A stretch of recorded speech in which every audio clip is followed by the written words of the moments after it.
If you still believe she is broken, then you have never truly looked at her." The words echoed across the great hall with such quiet certainty that every noble, elder, and council leader fell into complete silence. Standing beneath the silver banners of Blackwood Kingdom, Alpha King Ethan Blackwell did not address the throne behind him or the countless eyes fixed upon the royal platform. Instead, he turned toward the young Omega standing at his side and gently reached for her hand. Charlotte Brooks hesitated for only a heartbeat before placing her hand in his, her fingers trembling ever so slightly beneath the warmth of his touch. For years, those same hands had been hidden behind locked doors and heavy curtains, treated as though they carried shame instead of kindness. Tonight, they rested openly in the center of the kingdom for everyone to see. Ethan looked across the crowded hall, his silver eyes calm, yet impossible to challenge. "For years," he said softly, "many of you accepted a single word without ever questioning it. You called this woman broken." No one interrupted. Some lowered their eyes while others exchanged uneasy glances, remembering whispers they had repeated without knowing the truth. Ethan continued, never raising his voice. "I have walked battlefields. I have negotiated peace between rival packs. I have witnessed courage in many forms. Yet I have never seen a stronger heart than the one standing beside me." Charlotte slowly lifted her gaze toward him, disbelief and quiet gratitude shining within her blue eyes. She had never imagined becoming the center of a royal gathering, much less hearing the Alpha King speak about her with such unwavering respect. Around them, hundreds of lanterns filled the magnificent hall with warm golden light, while moonlight streamed through towering stained glass windows, casting gentle patterns across polished marble floors. Outside, the first autumn breeze carried falling leaves through the castle gardens, but inside, time itself seemed to pause. Ethan gently turned toward Charlotte before speaking words only she could fully understand. No one should spend a lifetime hiding because others failed to see their worth. Tears gathered in Charlotte's eyes, though she refused to let them fall. Throughout her life, she had learned to remain silent whenever people decided who she was before hearing her voice. She had learned not to expect kindness from strangers or understanding from those closest to her. Yet the man standing beside her had done something no one else had ever attempted. He had looked beyond every rumor and every cruel label until he found the person she had always been. The oldest elder present quietly lowered his head, recognizing the extraordinary meaning of the moment unfolding before him. This was not merely an announcement from a king. It was the restoration of someone's dignity before an entire kingdom. Ethan slowly faced the gathering once more. "You deserve to know how we arrived here," he said. "Because this story did not begin inside these walls. It began behind a locked door where the world was told never to look." Charlotte closed her eyes for a brief moment as memories she had tried to bury returned with gentle clarity. The towering hall faded from her thoughts, replaced by an old stone estate standing alone beyond quiet fields, a narrow upstairs window overlooking endless skies, and countless mornings spent watching life continue without her. Months earlier, long before she ever stood beside a king, before anyone believed her voice mattered, she had lived where even sunlight seemed to arrive only after asking permission. Charlotte Brooks lived in the oldest building on her family's estate, a quiet stone house hidden beyond rows of towering oak trees where visitors were never invited to wander. From the outside, it looked like an abandoned storage cottage left behind by another generation. Fresh flowers grew beneath the windows because Charlotte cared for them every morning, yet the curtains remained closed whenever guests arrived. The Brooks family insisted it was for her own protection, but after so many years, even Charlotte understood the truth hidden beneath those gentle excuses. They believed the world would only see someone who did not belong. Since childhood, she had heard the same whispered word repeated often enough that it eventually became part of the silence surrounding her. Broken. At first, she had cried whenever she overheard servants or distant relatives using it. Later, she simply accepted that people often feared what they never tried to understand. Rather than filling her heart with bitterness, she filled her small room with books borrowed from an elderly housekeeper who secretly believed Charlotte deserved more than loneliness. Shelves built by her own hands held worn novels, collections of herbal remedies, journals about birds, and stories describing distant kingdoms she dreamed of visiting one day. Every afternoon, she opened the narrow upstairs window just enough for fresh air to enter, while small songbirds gathered along the stone ledge. Injured birds somehow found their way to her more often than anyone could explain. Charlotte patiently cleaned tiny wings, wrapped them gently when necessary, and waited until they grew strong enough to fly again. Watching them disappear into the open sky always brought both joy and quiet longing. She often wondered what freedom truly felt like. Although the Brooks estate bustled with workers, merchants, and neighboring families almost every day, Charlotte rarely met anyone beyond the elderly housekeeper, the gardener, and her parents. Even her younger cousins believed the stories told about the mysterious girl living in the back cottage. Some imagined she suffered from an ancient curse. Others believed she preferred isolation. None of them knew that every evening Charlotte watched children laughing across distant fields through the same small window, smiling for strangers who did not know she existed. Her mother visited each morning carrying breakfast on a wooden tray. She loved her daughter deeply, yet fear had quietly shaped every decision she made. "It is safer this way," she often whispered while smoothing Charlotte's hair. Charlotte always answered with the same gentle smile. "I know you are trying to protect me." Yet after the bedroom door closed once again, she would sit beside the window and wonder whether protection and loneliness had become impossible to separate. One bright spring morning, unusual excitement spread throughout the estate. Servants hurried across the courtyard polishing railings, arranging flowers, and preparing elaborate meals. Charlotte heard distant conversations drifting through the open window until the elderly housekeeper climbed the narrow staircase carrying another basket of books. "The Alpha King is visiting today," she said with quiet excitement. Charlotte looked up from the bird resting peacefully in her hands. "Will he stay long?" The housekeeper smiled warmly. "Only long enough to inspect the estate and meet your father." Charlotte nodded before returning her attention to the tiny bird, believing the royal visit would pass exactly like every other important event. The world beyond her window belonged to everyone else.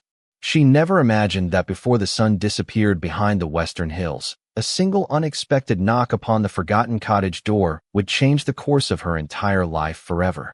The afternoon sun slowly drifted across the Brooks estate as Alpha King Ethan Blackwell completed the final inspection of the surrounding farmland. Every report he had received praised the estate's harvest, livestock, and loyal workers, yet something continued to trouble him. While walking through the gardens earlier that day, he had heard the faint sound of someone singing. The voice had been soft, warm, and filled with quiet hope, unlike anything he expected to hear from a place surrounded by so much unnecessary silence. When he asked one of the servants who had been singing, the young man immediately lowered his eyes and answered only that no one important lived beyond the old stone cottage. The hesitation in his voice lingered in Ethan's thoughts long after the conversation ended. Instead of returning directly to the main house for supper, Ethan followed the narrow garden path leading toward the forgotten building hidden behind rows of ancient oak trees. Fresh flowers bloomed beneath its windows, carefully watered despite the building's neglected appearance. Birds rested comfortably along the stone fence, showing no fear of approaching the quiet home. Ethan noticed dozens of handmade wooden birdhouses hanging from nearby branches, each one carefully crafted with remarkable patience. None of it matched the picture of someone dangerous or broken that people seemed determined to avoid discussing. As he approached the front door, he gently knocked once. No answer came. After a respectful pause, he knocked again. Inside, Charlotte froze. She looked toward the elderly housekeeper, whose expression filled with sudden concern. "No one ever comes here," the woman whispered. Charlotte carefully placed the small bird she had been treating back into its nest before walking toward the door. Her hands trembled slightly as she rested one hand against the handle. For years she had been taught that strangers should never see her. Every lesson she had accepted urged her to remain hidden. Yet something about the calm, patient knock outside felt different. Slowly, she opened the door just enough to see who had arrived. Ethan found himself face to face with a young woman whose gentle blue eyes reflected surprise more than fear. Long chestnut hair rested neatly over her shoulders, and although her simple cream-colored dress showed signs of careful mending, she carried herself with quiet dignity. Neither of them spoke for a brief moment. Ethan's attention shifted naturally toward the tiny injured bird resting peacefully inside her hands. "You have been caring for it," he said softly. Charlotte looked down at the little bird before nodding. "Its wing was hurt after yesterday's storm. I believe it will fly again in another few days." Ethan smiled warmly. "Then it was fortunate enough to find you." Charlotte blinked in quiet surprise. She had expected questions, suspicion, perhaps even pity. Instead, the first thing this stranger noticed was kindness. "I am sorry," she said almost automatically. "I was told I should not disturb important visitors." Ethan frowned gently, confused rather than offended. "You have not disturbed anyone." His voice remained calm. "May I know your name?" She hesitated only briefly before answering. "Charlotte Brooks." Ethan recognized the family name immediately and looked toward the large estate beyond the trees. "Your family never mentioned you." Charlotte lowered her eyes with the saddest smile. "Most people prefer not to." The words were spoken without anger or resentment, only quiet acceptance, and somehow that gentle honesty unsettled Ethan far more than any dramatic accusation could have. Standing in the warm spring sunlight, surrounded by blooming flowers and rescued birds, he realized that nothing before him resembled the frightening stories hidden behind polite conversations. Instead, he saw someone whose quiet compassion had flourished despite years of loneliness. And for the first time that day, he began wondering whether the greatest mystery on the Brooks estate had never been the girl hidden behind the cottage door, but the reason everyone else had chosen to look away. After returning to Blackwood Castle that evening, Alpha King Ethan Blackwell found that the image of the quiet young woman never left his thoughts. Throughout the royal banquet prepared in his honor, he answered questions about trade routes, harvest reports, and border agreements with his usual calm precision. Yet his attention repeatedly drifted toward the forgotten stone cottage standing beyond the distant fields. He had met countless nobles whose confidence filled every room they entered, but none of them had possessed the quiet sincerity he had seen in Charlotte Brooks while she gently protected an injured bird. The following week, Ethan unexpectedly returned to the Brooks estate under the reasonable excuse of reviewing several agricultural improvements that still required royal approval. The family welcomed him with elaborate hospitality, believing the king had simply chosen to continue his official inspection. After the formal discussions ended, Ethan politely asked whether he might take another walk through the gardens before departing. Charlotte's father hesitated almost imperceptibly before agreeing. Ethan followed the familiar stone path until he reached the small cottage once again. This time, when Charlotte opened the door, surprise quickly softened into a warm smile. "I did not expect to see you again, Your Majesty," she said gently. Ethan smiled in return. "Neither did the royal council. Fortunately, I came to inspect something they never mentioned." Charlotte looked at him with curious amusement. "And what would that be?" Ethan glanced toward the tiny birdhouses hanging among the trees. "The finest bird sanctuary in the Northern Territories." Charlotte laughed quietly, the sound so light and genuine that even the birds perched nearby seemed to answer with cheerful songs. It was the first time Ethan had heard her laugh, and he realized how strange it was that someone capable of bringing so much warmth had spent years hidden from the world. During the following hour, they walked slowly through the gardens while Charlotte explained how each herb could ease fever, calm anxious minds, or help injured animals recover more quickly. She spoke with remarkable knowledge, but never with pride, always giving credit to the elderly housekeeper who had shared old books and encouraged her curiosity. Ethan listened more than he spoke. The more he learned, the less he understood the stories surrounding her. Before leaving, he finally asked the question that had quietly followed him since their first meeting. "Charlotte, may I ask why your family keeps you here instead of allowing you to live openly?" She remained silent for several moments while looking across the distant fields glowing beneath the afternoon sun. "When I was born," she answered softly, "I carried a moon-shaped mark on my wrist. Some believed it meant I was cursed. Others believed I would bring misfortune to everyone around me. My family never stopped loving me, but they became afraid of what the world might say. Little by little, protecting me became hiding me." Ethan looked gently toward the delicate silver-white birthmark visible beneath the edge of her sleeve. There was nothing frightening about it. It resembled a crescent moon resting against the soft skin of her wrist. "And what do you believe?" he asked. Charlotte smiled with quiet honesty. I believe people often mistake what they do not understand for something they should fear. Her answer settled deeply within Ethan's heart. Before he could respond, Charlotte carefully opened her hands and released the small bird she had finished healing. Together they watched it rise confidently into the clear blue sky, circling once above the garden before disappearing beyond the ancient oak trees. Ethan followed its graceful flight until it became only a distant silhouette against the afternoon light. In that simple moment, he understood something that no report, rumor, or whispered conversation had ever revealed. The girl everyone insisted was broken had quietly spent years helping every wounded creature she encountered learn how to fly again. And for the first time since becoming Alpha King, Ethan wondered whether the greatest responsibility of a ruler was not merely protecting his kingdom, but ensuring that no kind heart would ever again be hidden simply because others failed to recognize its worth. The days that followed seemed to pass more quickly than either Charlotte or Ethan expected. What had begun as a single unexpected conversation gradually became a quiet rhythm neither of them openly acknowledged. Whenever royal responsibilities brought Ethan near the Brooks estate, he found reasons to visit the little stone cottage beyond the oak trees. Sometimes he carried newly published books from the royal library after remembering Charlotte's love of reading. Other times he arrived with small packets of rare flower seeds collected from distant territories, believing she would know exactly where each one belonged. Charlotte never greeted those gifts with excitement over their rarity.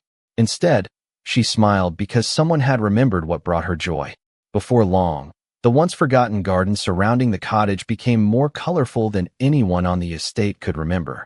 Children from nearby workers' families quietly wandered toward the flowers after finishing their chores, curious about the mysterious young woman they had been told never to approach.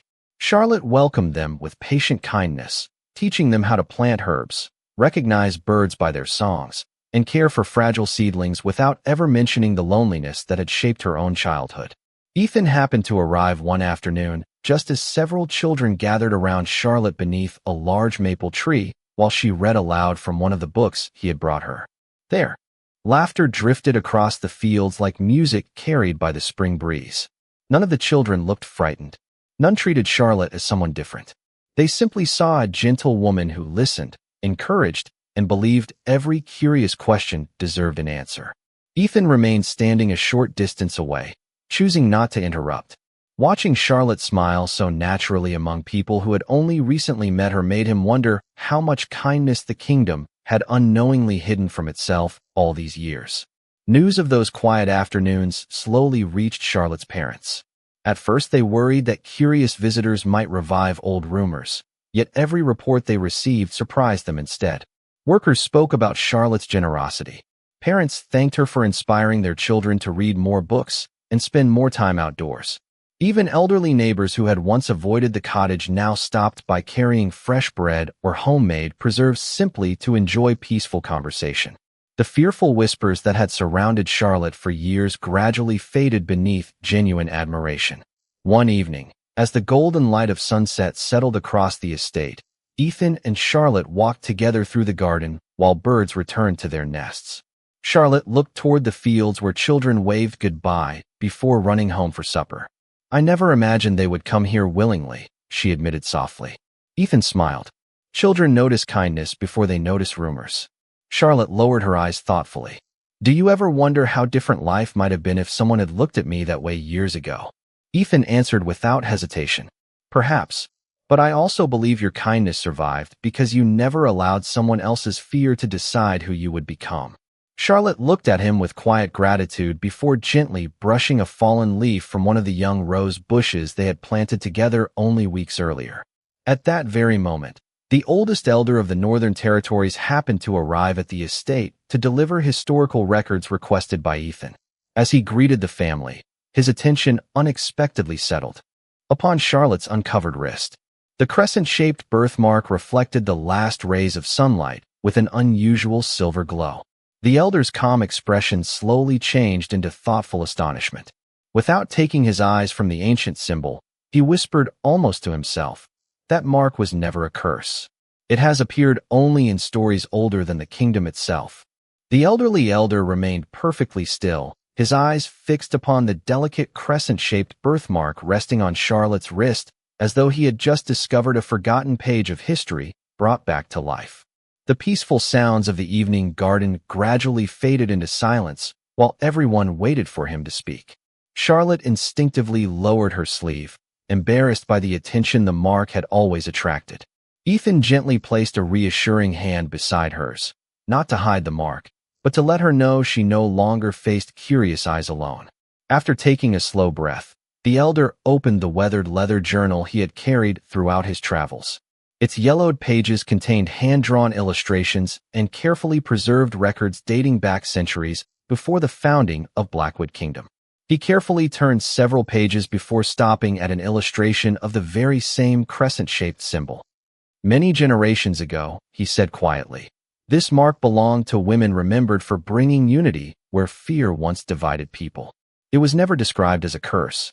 It was honored as the moon's blessing, a sign carried by those whose compassion strengthened entire kingdoms."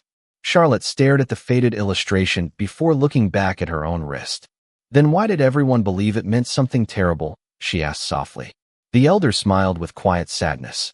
"Because stories become smaller each time they are passed from one frightened person to another. Eventually, people remember the fear but forget the truth." Charlotte's parents stood speechless. Her mother covered her mouth as tears filled her eyes, realizing that the decision meant to protect her daughter had unknowingly hidden the very gift generations before them had celebrated. Her father slowly lowered his head. "All these years," he whispered, "I believed I was keeping her safe from judgment. Instead, I helped the judgment continue." Ethan looked toward him with understanding rather than anger. "Fear often disguises itself as protection," he said gently. "What matters now is what we choose next." The elder carefully closed the ancient journal before turning to Charlotte once more. "The stories also speak of another truth. Those who carried this blessing were never remembered because of the mark itself. They were remembered because they chose kindness even when the world offered them very little in return." Charlotte felt an unexpected sense of peace settle inside her heart. For years she had wished the mark would disappear so people might finally accept her. Now she realized acceptance had never depended upon changing who she was. It depended upon someone being willing to see the truth that had always been there. Over the following weeks, word of the elder's discovery quietly spread throughout neighboring villages.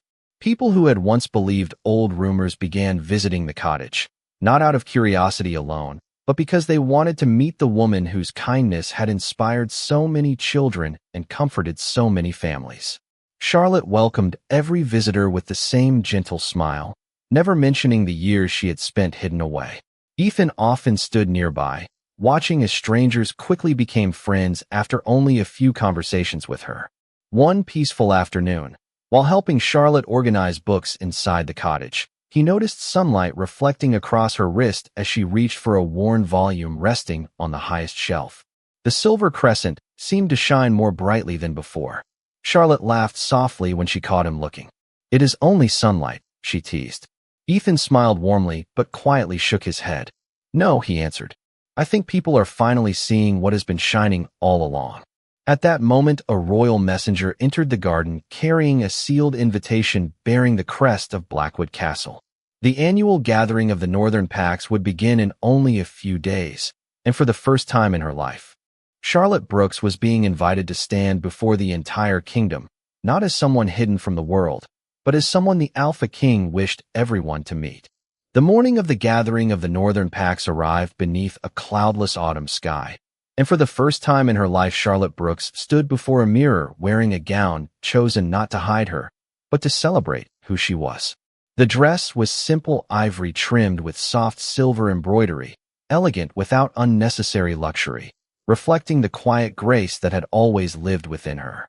Her mother carefully fastened a small silver clasp at the back of her cloak before gently brushing a loose strand of chestnut hair away from Charlotte's face. Neither woman spoke for several moments.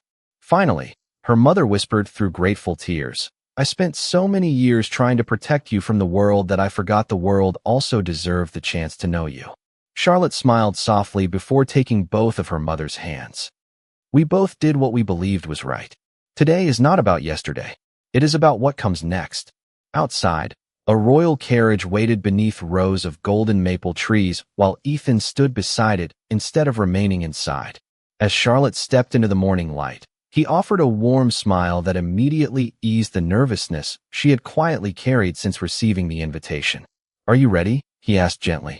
Charlotte looked toward the distant mountains before answering with complete honesty. "I do not know." Ethan nodded with understanding. "Neither did I the first time I stood before the kingdom. Courage is not the absence of uncertainty. It is taking the next step anyway." Those simple words stayed with Charlotte throughout the journey to Blackwood Castle. When the carriage finally entered the capital, she expected curious whispers from the gathered crowds. Instead, families waved as children recognized the gentle woman who had once taught them about flowers and birds while visiting neighboring villages with the royal healers during recent months. Their cheerful smiles reminded her that kindness had quietly traveled farther than fear ever had. Inside the magnificent Great Hall, representatives from every northern pack filled the marble chamber beneath towering banners illuminated by warm lantern light. Conversations gradually faded as Ethan entered beside Charlotte. Some nobles looked surprised to see the mysterious young woman walking openly beside the Alpha King, while others remembered the elder's recent discovery and watched with thoughtful curiosity. Charlotte instinctively slowed her steps as hundreds of unfamiliar faces turned toward her at once. Ethan noticed immediately. Without speaking, he offered his hand. He did not pull her forward or urge her to continue. He simply waited. Charlotte looked at his outstretched hand before placing her own within it by her own choice. Together, they walked through the center of the hall with calm dignity. At the front of the chamber, one respected council member rose politely. "Your Majesty," he began. "Is this the young woman whose story has reached every territory during the past few weeks?" Ethan smiled with quiet pride. "Yes," he answered. "And I believe it is time every person here met Charlotte Brooks for who she truly is instead of who rumor once claimed she would always be." The hall remained silent as Ethan turned toward Charlotte with complete confidence. There was no trace of pity in his expression, only admiration. In that single moment, Charlotte realized she was no longer standing before strangers as someone hidden from the world. She was standing before them exactly as herself, and for the first time since childhood, that felt more than enough. Then, as Ethan slowly stepped beside her and faced the gathering, he prepared to speak words that would forever change not only Charlotte's future, but the way the entire kingdom understood courage, compassion, and the true meaning of seeing another person's worth. Ethan allowed the silence inside the great hall to settle before speaking again. His calm voice carried effortlessly through the chamber, reaching every noble, elder, healer, merchant, and village leader gathered beneath the towering stone arches. "Many of you have heard stories about Charlotte Brooks," he began. "Some believed she was born under a curse. Others believed she should remain hidden. Almost every story shared one thing in common. None of them came from the woman herself." His words lingered in the stillness. No one interrupted. Ethan slowly turned toward Charlotte before continuing. "During the past several months, I have watched her heal injured birds that no one else noticed. I have watched her teach children with endless patience. I have watched strangers leave her company feeling lighter than when they arrived. If that is what some people once called broken, then perhaps we have misunderstood the meaning of strength."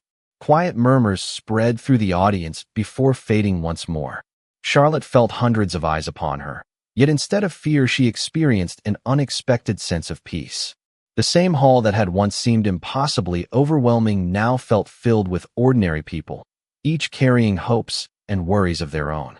Ethan stepped back half a pace, giving Charlotte the space to decide whether she wished to speak. He neither expected nor pressured her. The choice belonged entirely to her. After taking one slow breath, Charlotte looked across the gathering with gentle blue eyes and offered a warm smile. "For many years," she began softly, "I believed silence was the safest place for me. I thought if people never saw me, then no one would be disappointed." She paused briefly before continuing. "But while I lived quietly, I discovered something important. Flowers still bloom even when no one is watching them. Birds still learn to fly after they have been injured. Kindness still matters even when it is unseen." The hall remained completely silent as every listener focused on her words. "I do not blame anyone who misunderstood me," Charlotte continued. Fear often grows where understanding is missing. If my story can change anything, I hope it reminds us to look at one another with curiosity before judgment and compassion before assumption. An elderly healer standing near the front slowly placed one hand over his heart.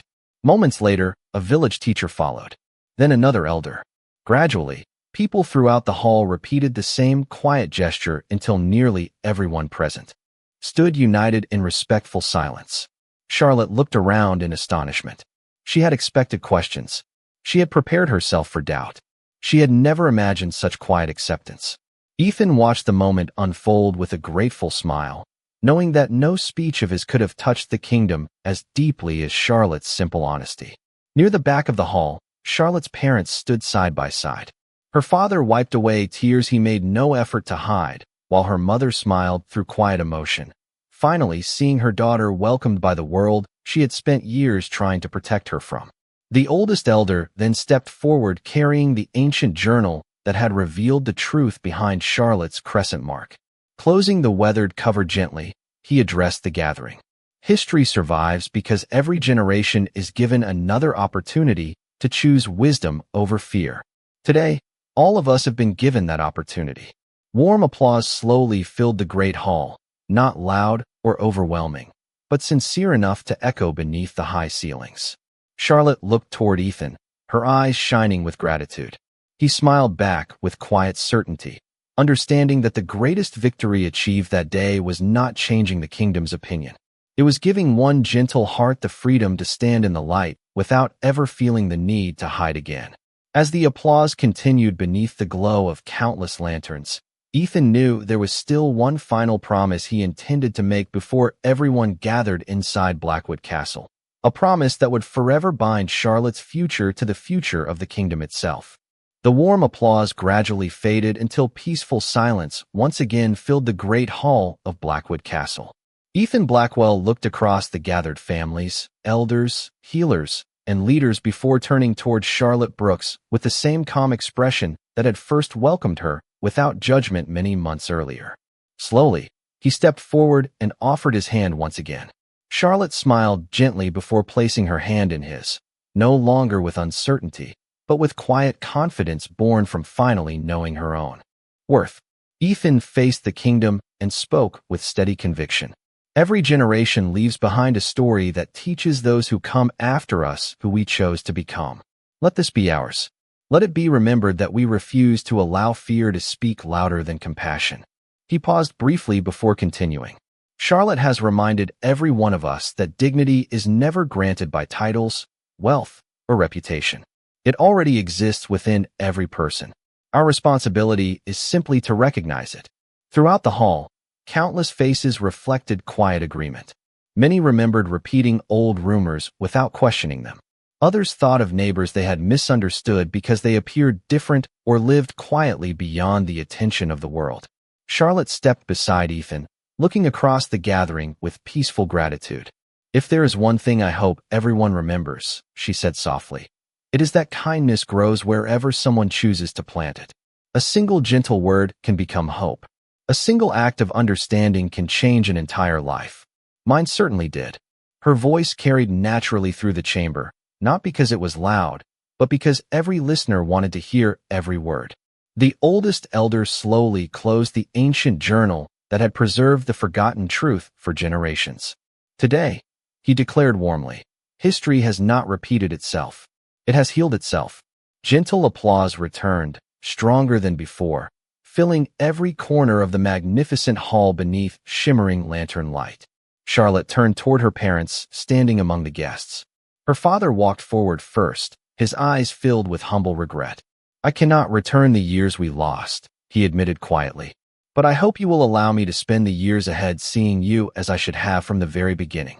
Charlotte embraced both of her parents without hesitation. "Love sometimes loses its way," she whispered. "The important thing is finding it again." Tears of relief replaced years of silent sorrow. As evening settled beyond the castle walls, the celebration moved into the royal gardens where hundreds of lanterns glowed beneath a brilliant full moon. Children laughed among blooming flowers while musicians filled the cool autumn air with gentle melodies. Charlotte wandered along the familiar garden paths beside Ethan, remembering the lonely window where she had once watched life from a distance. Now she walked freely through the heart of the kingdom, surrounded by people who welcomed her with sincere smiles instead of fearful whispers. Ethan looked toward the moon shining above Blackwood Castle before quietly saying, "The first time I saw you, everyone else told me where not to look. I am grateful I chose to see for myself." Charlotte laughed softly before meeting his eyes. "And I am grateful you saw someone worth believing in long before I did." They stood together beneath the silver light, while autumn leaves drifted gently across the gardens, carrying away the last echoes of an old misunderstanding. In the years that followed, people throughout the Northern Territories no longer remembered Charlotte Brooks as the girl who had once been hidden behind a locked door. They remembered the compassionate Omega whose quiet courage transformed an entire kingdom, and the Alpha King whose greatest act of leadership was not winning battles or expanding borders, but recognizing the extraordinary light that had always existed inside a heart the world had mistakenly called broken. From that day forward, whenever parents taught their children the meaning of true strength, they spoke not of fear or power, but of kindness, understanding, and the simple choice to truly see another person before deciding who they are.